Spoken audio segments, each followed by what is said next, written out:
Welcome to Under the Microscope. This series is brought to you by the Real Scientists Nano team. Our goal is to provide a platform where scientists can communicate their work and interact with the public.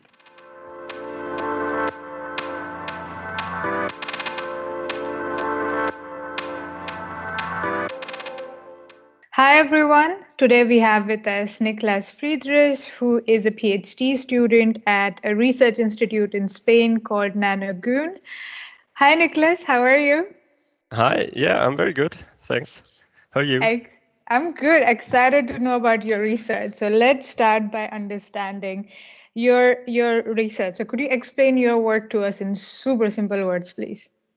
Well, yes, of course. So what I do is I work with molecules, and the molecules are particular because they are all flat. And what I actually do is I first make chemistry with them, trying to get some molecules that you can only get via a very special process that we use. It's called the on-surface synthesis. So we use small molecules, evaporate them on a metal surface, and then heat that surface to induce a chemical reaction. And then these molecules, they are mostly made out of carbon. So they are one atom layer thick, and therefore we call them nanographenes or graphene nanoflakes, graphene nanoribbon, because they are all made up out of this hexagon type carbon rings. And then I investigate how they behave electronically, if they have magnetism. I do transport experiments through them, and all of this I do with a so-called scanning tunneling microscope, which is a very, very powerful tool that I can use to investigate single molecules. So I really take a look at these single molecules and check them there if at one specific edge, for example, it is magnetic. Okay, so from synthesis to analyzing and To experimenting to characterization, yes, characterization, everything that you do. Okay. exactly. In some And- cases, even from the design, that we start off and say like, okay, we would like to design this molecule, and then we talk to chemists that are collaborating with us and say, hey, we would like to come up with this structure. Can you synthesize that molecule? Then they can provide, if we are lucky, that molecule, then we deposit, do the synthesis and characterization. Yes. Okay, all right. So it sounds like there is a lot you can tell us when you're taking over the Twitter account. So what can the followers expect in the week that you will be taking over the Real Scientist Nano Twitter account? Yes, well, of course, I will be talking a lot about my research, starting with the very basics. I will introduce the various techniques that I'm using. So I already mentioned the scanning tunneling microscope, which is part of the scanning probe microscopy family, so to say, where there's also atomic force microscope, the scanning quantum dot microscopy, to give some examples, and I will mention them and give like the basics so that you understand what I'm talking about.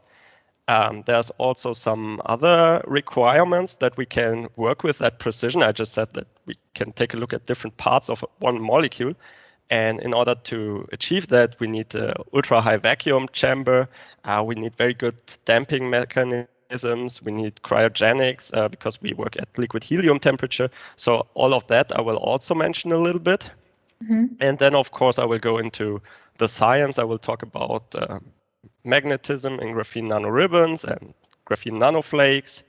But I will also talk a little bit about meta science topics, like what do I do all day? What are my particular working conditions? What are working conditions in science in general? How do I feel like it's the work-life balance between my science and the rest of my life going? And also mention a little bit what I think about, for example, being politically active and speak out as a scientist, and what you can do, what you should do, what you should avoid, and yeah. Okay, so basically not just the science, but also how is it like to be a scientist, your environment, and how one should conduct themselves. And from your point of view, it's a mixed bag that you're going to talk to us about. I'll try to get the whole picture, and probably will fail and miss out on a lot of stuff because I tried to make the scope so big, but I'll give it a shot. Well, if whatever you can't cover, you can always come back on the account in the future and take it from where you left off and speak about the topics which you wanted to but didn't have the time or the capacity to do it. Um, Excellent. Thank you very much, Niklas. Looking forward to having you on Real Scientist Nano. There's going to be quite a lot of information coming our way. So thank you very much for taking over the account and thank you very much for Yes, I'm speaking looking with forward us. to it. Great. Thank you.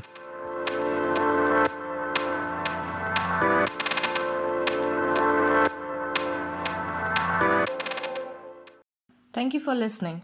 To know more about us, please visit our website realscientistsnano.org and follow us on Twitter at realsci_nano.